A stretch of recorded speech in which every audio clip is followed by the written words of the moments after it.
Hello, everyone. This is a status report on the AdS CFT correspondence as requested by the organizers of this very interesting meeting of the ISQG. Since the purpose of the ISQG meeting is to generate conversations across the topics for researchers in quantum gravity. This status report is not really aimed at anyone working in the field. And I should also warn you that it is not even remotely a comprehensive review, which is in any case impossible to do in 25 minutes. What I will try to do is to give a sort of a zeroth order, very high level concept map and a set of pointers for some of the important ideas and developments in the subject. But at the same time, I didn't want to clutter the slides with references. And so in the accompanying slides, at the end, I have put a few references to review articles, which can be entry points into the vast literature. Also, the terms AdS CFT correspondence, gauge gravity duality, gauge string duality, the Mulder-Senna duality, all these are often used interchangeably, but though there are important distinctions, but at the coarse grain level that we are going to speak, this will not be so important. So what is AdS CFT? At the very broadest and most ambitious level, it is an equivalence of two categories. And one is the category of non-abelian gauge theories in d spacetime dimensions, which we'll think of as living on the boundary, or the conformal boundary of d+1 dimensional anti-de Sitter space. And the other category is quantum gravity, a consistent theory of quantum gravity on asymptotically anti-de Sitter spaces in d+1 dimension. And this is often called the bulk, and this is the boundary.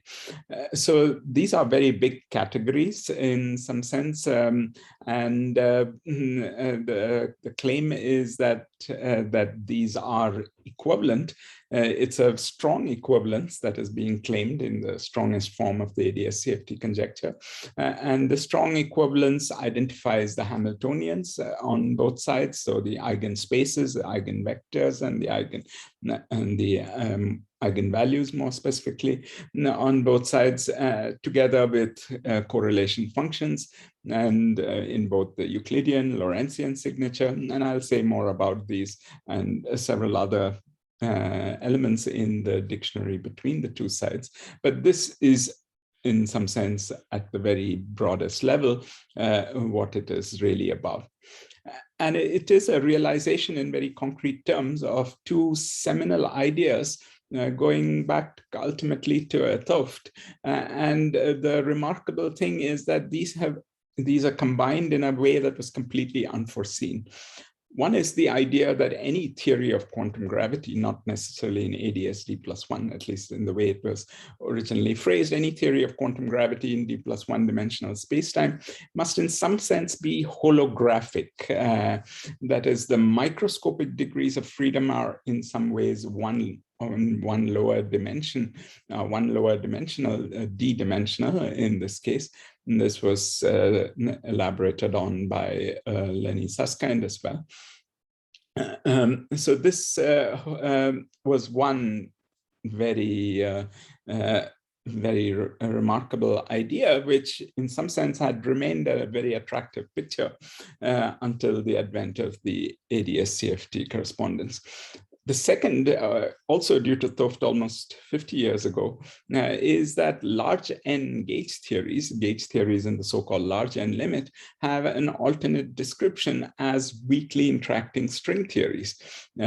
Once again, it was a very compelling picture, but there weren't too many concrete realizations of it, and people didn't have a very clear idea how you would try to get these dual string theory pictures to large N gauge theories. So in some sense, prior to 1997, these two ideas, in fact, seem to be living in two different universes of interesting, tantalizing ideas. And the only thing in common between the two seem to be the fact that both ultimately originated from a tuft.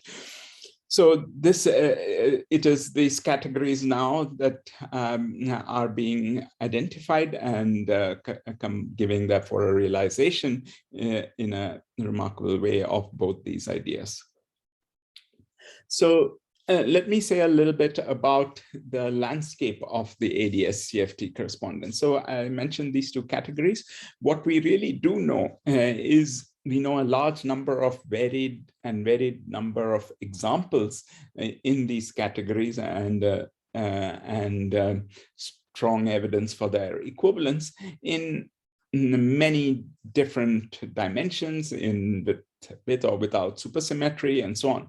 So here's a list which is not necessarily exhaustive of what the boundary theory is, the category on the left in my picture, the quantum field theory is. And these are all well-defined quantum systems. They include super Yang-Mills theories in 4 dimensions, both conformal theories as well as non-conformal theories or massive theories. In 3 dimensions, there are super Yang-Mills plus Chern-Simons terms with matter. There are these exotic higher dimensional theories, like in 6 dimensions, these so-called 0,2 superconformal field theories interacting superconformal field theories. In 2 dimensions, there's a class of so to say, gauge theories, which in that context are orbifold CFTs and their deformations, the so-called symmetric product orbifold theories. There's a large number of examples which are so-called vectorial examples, in which involve large N vector models, which are gauged with something like a Chern-Simons term. And in 3 dimensions, this includes the famous ON vector models as well. There's an analogous case in 2 dimensions for what are called coset CFTs, like the WN minimal models. These are, again, both non-supersymmetric field theories, which have a lot of direct connections to statistical mechanics. And in 1 dimension, there's been the developments of very interesting quantum mechanics, the SYK system of interacting fermions. And there are topological quantum field theories like the pure Chern-Simons theory itself. And as you see, so many of these are non-supersymmetric examples. Correspondingly, on the other side of this correspondence, on this equivalence, there are a variety of different bulk descriptions, many of them appropriate to particular regimes, and therefore not all of them are UV complete. But I again wanted to give you a sense for the kind of different systems that are there, like there is, of course, Einstein gravity plus, very importantly, higher derivative corrections to them. There are the higher spin theories of Vasiliev in 3 dimensions and 4 dimensions, dual to some of the vector-like models, the coset CFTs that I mentioned. The topological string theories, for instance, dual to some of the topological quantum field theories like the Chern-Simons theory. There's in 2 dimensions, there's this very different theory of gravity, JT gravity or Liouville gravity, and non-critical string theories, which are dual to the kind of quantum mechanical systems I mentioned. And of course, in some ways, the biggest overarching systems which contain most of the examples are really the full-fledged type 2 string theories, and in some cases, they're M theory or lift, which in some limits reduces to 11-dimensional supergravity, but more generally is an interacting, somewhat mysterious theory in 11 dimensions. I wanted to mention these different bulk descriptions because many of them are in some sense independent of string theory. Some of these bulk descriptions were developed, of course, independent of string theory. So this is a very important slide that I want you to sort of to take away if you wish. If you look at the parameter space of these dualities, in a sense, you can distill it down to two dimensions. And what are these two dimensions of this parameter space?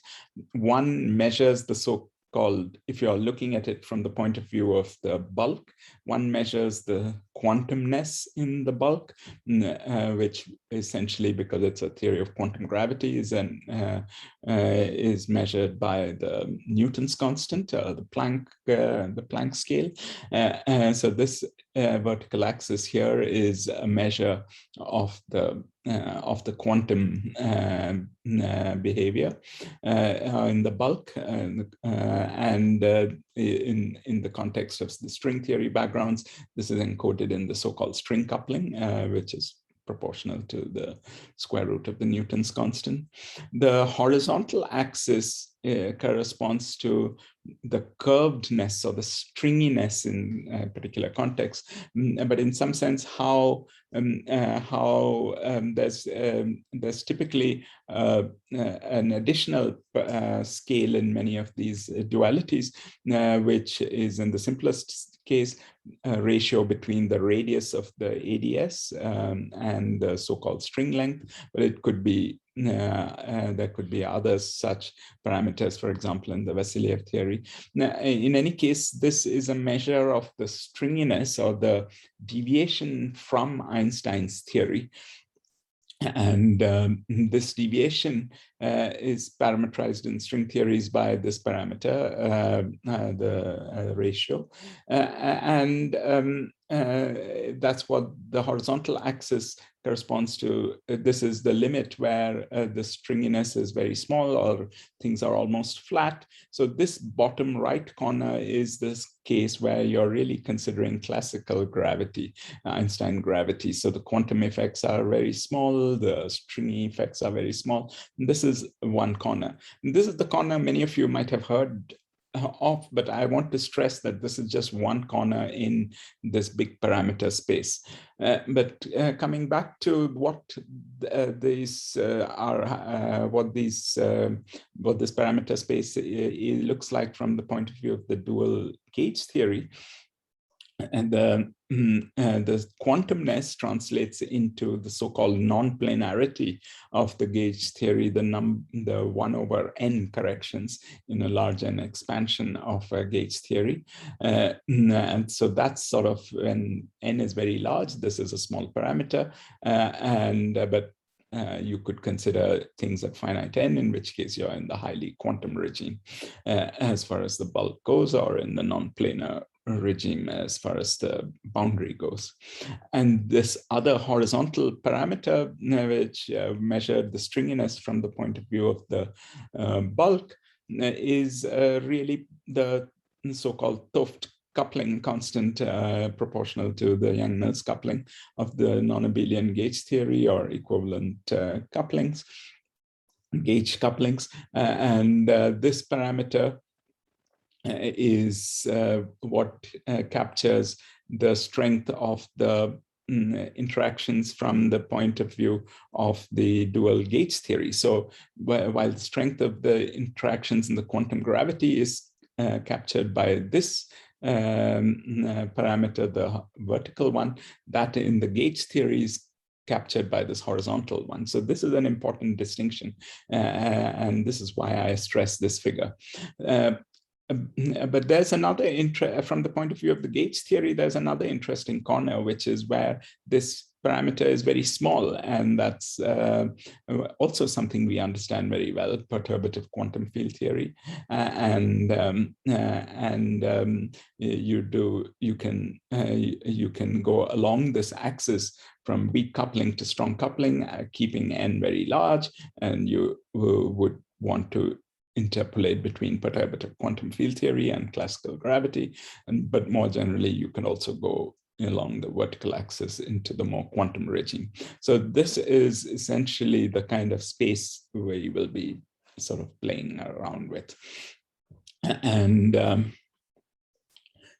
yeah, so if I want to sort of lay out some sort of misconceptions that are often there about AdS CFT and try to say why they're not true. One is that AdS CFT only holds for a subset of supersymmetric or BPS observables, and that's not true. There are a large number of the whole spectrum, the correlations, and we'll give examples why this is not true. But then there's another complaint that, oh yeah, maybe it's not just for supersymmetric observables, but we are looking at only observables in a supersymmetric theory. The theory has an underlying supersymmetry, which is what explains a lot of the magic. But as I try to give next to mention in the list, there are by now several non-supersymmetric examples where we see such a duality. If not for supersymmetries, sometimes people raise the issue that maybe it's not supersymmetries, but all the isometries of AdS space, or equivalently the conformal symmetries, that are really what constrain the theory. And correspondence is essentially kinematic. It is the fact that the AdS D+1 and the conformal field theory share the same symmetries that essentially determines things. That's, again, far from being true. And there are many theories. The kinematics constrains things to a very mild extent. There are many quantities that are not at all constrained by the kinematics, which by now have been matched beautifully. And the related this thing is that it holds only for exactly conformal theories or exactly anti-de Sitter spacetimes, but this is also not true. There are massive theories, like I mentioned, and asymptotically AdS geometries. So this is also not necessarily the case. And as I tried to emphasize in the previous slide, the bulk theory is not always Einstein gravity or supergravity. And that's just a small corner, and that's often the corner a lot of people have been focusing on. But to really understand this correspondence, you need to look at the very least, the two-parameter, the two-dimensional space that I had in the previous slide. And and you need to both move. You need to move away ultimately from both the from this corner, both in the vertical as well as in the horizontal directions. And finally, sometimes people sort of say it's just a conjecture, but once again, I think the sheer weight of the evidence that has been there in the last 25 plus years, and in the wide variety of examples that I mentioned, indicate that this is just not true. There's by now as compelling evidence that this is not a seriously doubted thing by anyone who has worked in the subject. And the question is to understand the scope of this duality. And so AdS CFT in some sense is here to stay. And this is regardless of what one might believe about string theory as a framework for quantum gravity and so on. In this limited context of asymptotically anti-de Sitter spacetimes, string theories give a consistent quantum gravitational description of large N gauge theories. It's a very non-trivial statement about large N gauge theories, and it is in a proof of concept that there are holographic quantum gravitational descriptions, at least for this class of spacetimes. So let me say a few things about the spectrum, the dictionary between these two categories. So at the most basic level, you need to make sure that the spectrum of the Hamiltonian matches, and I'll say a little bit about the perturbative part and the more non-perturbative black hole microstates. There are, going beyond the spectrum, you go to correlation functions, and here zero temperature or finite temperature corresponding to black holes. You can talk of Lorentzian correlators, which capture very important physics as well, such as those of transport and hydrodynamics, and more recently the very novel OTOC correlators, which are diagnostics of chaos.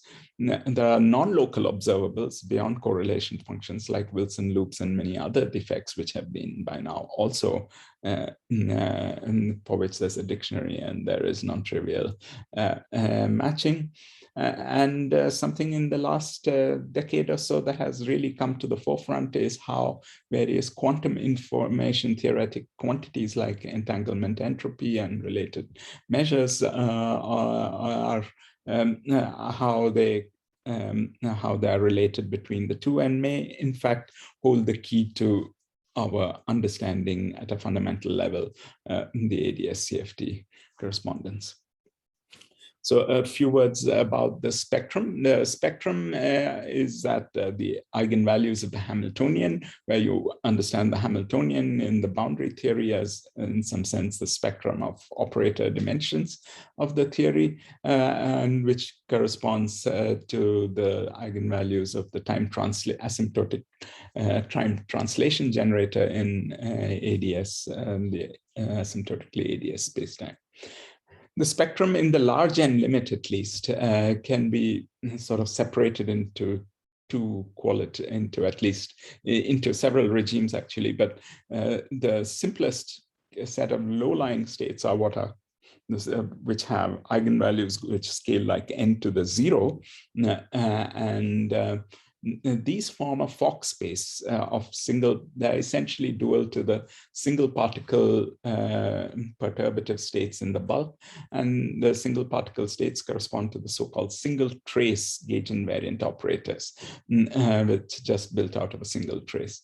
And the multi-trace operators are to be thought of as multi-particle states, at least in the large n limit.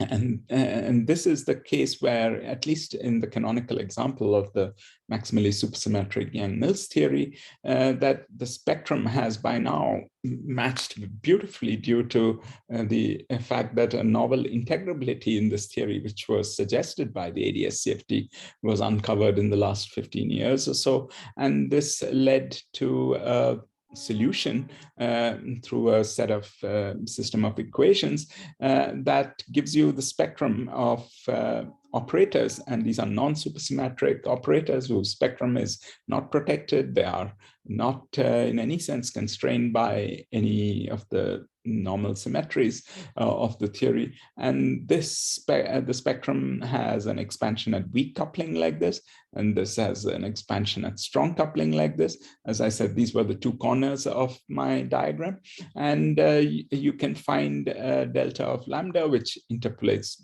beautifully between them and reproduces the perturbative results and the expansion with the higher derivative corrections to Einstein's equations. This, I think, is one of the very strong proofs, convincing proofs of the fact that this correspondence really is something non-trivial. There are by now some other examples where we can actually match the entire perturbative spectrum on both sides in something like in the limit in the left-hand corner in the lambda equals to 0 limit. So this is also very non-trivial because now you get a full Hagedorn spectrum of states. And there are black hole microstates also in the spectrum where the dimensions grow like order n square, which is like 1 over the Newton's constant. And these black hole states actually compute you can compute the Bekenstein-Hawking entropy of a class of supersymmetric black holes in these dimensions, and these are non-trivial supersymmetric black holes which have functions which have multiple charges, and the area is function of these charges in some very non-trivial way. And there is beautiful agreement by now of these microstates, and moreover also subleading corrections matching to the Wald entropy, and as well as logarithmic terms. And so both stringy corrections and quantum corrections to the Bekenstein-Hawking entropy, coming from an accounting of the states from the gauge theory. Of course, one would like to go beyond supersymmetric black holes, but this is already very strong non-trivial indication. Going beyond the spectrum to correlators, the correlators correspond to scattering amplitudes of single particles in the asymptotically antidissiter spacetime. So these are the correlators of the gauge theory. You can make a genus expansion and pick out the genus G term in the 1/n expansion. And you can go beyond the supergravity limit. And there's actually, in the cases where there's a string dual, one has S matrix of the string theory, which I've schematically written over here, which is supposed to agree with this. And recently, and there have been many cases where this matching has been done. And there have been recently very powerful constraints from the conformal bootstrap for the correlators, like the 4-point function, for instance, on this side, expressed in terms of Mellin variables. Mellin variables are a good way to go over to the flat space, take a flat space limit of these S matrix elements, actually. These amplitudes are constrained by the conformal bootstrap requirements for the dual field theory, and they reproduce scattering amplitudes which agree, where you can match them with the dual string theory side. And this involves a non-trivial matching, not just of coupling, but now in terms of as functions of these Mandelstam variables, S and T. And more generally, the conformal bootstrap is something that is proving to be powerful in constraining spectra and correlators of holographic CFTs. Similarly, the Lorentzian correlators capture hydrodynamic behavior in the quasi-normal modes, determine transport coefficients, and the famous example is the viscosity to entropy density, which was computed in n equals to 4 Yang-mills. It takes on a very beautiful universal sort of a value. And the resulting developments known as the fluid gravity correspondence have been very influential. I mentioned that a lot of quantum information theoretic ideas seem to be coming in, and this was triggered by the Ryu-Takanagi formula, and its generalizations, which is a remarkable connection between the entanglement entropy of a region in the boundary field theory with a purely geometric quantity in the bulk, an area of what is called a quantum extremal surface,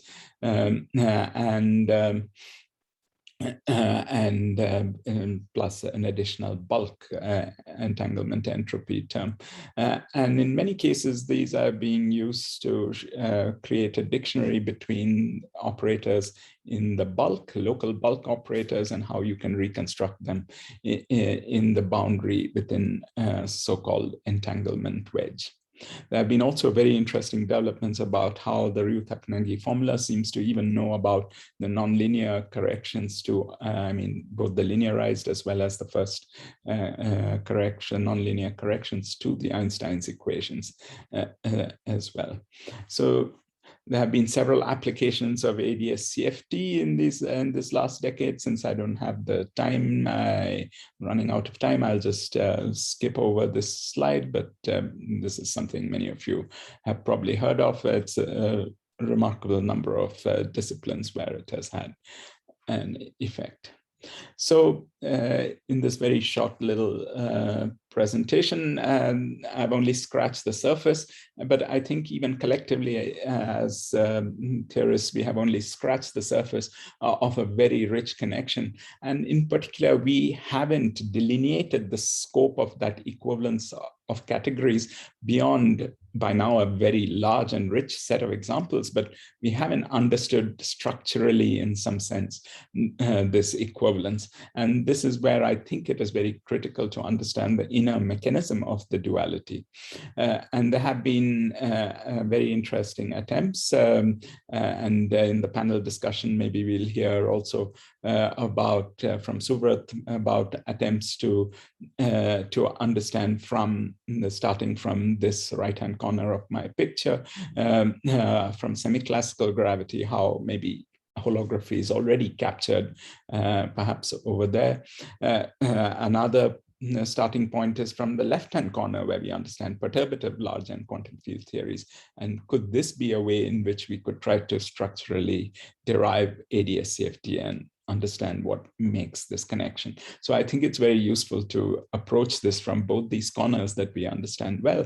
But then the underlying reason, which I think is also spurring a lot of developments, the underlying reason for the AdS CFT, what is it really trying to tell us? I think this is something, maybe Jan will speak to some of this, about how maybe AdS CFT is capturing the geometry of quantum information, perhaps, and sort of geometrizing the flow of quantum information. And I think we have a lot of lessons that we can take away for quantum geometry from this, from the AdS CFT, and I think insights from different other approaches to quantum gravity will be very valuable. Thank you very much. I'll just leave you with a slide from Maldacina's recent strings talk, which sort of captures this information theoretic picture of AdS CFT.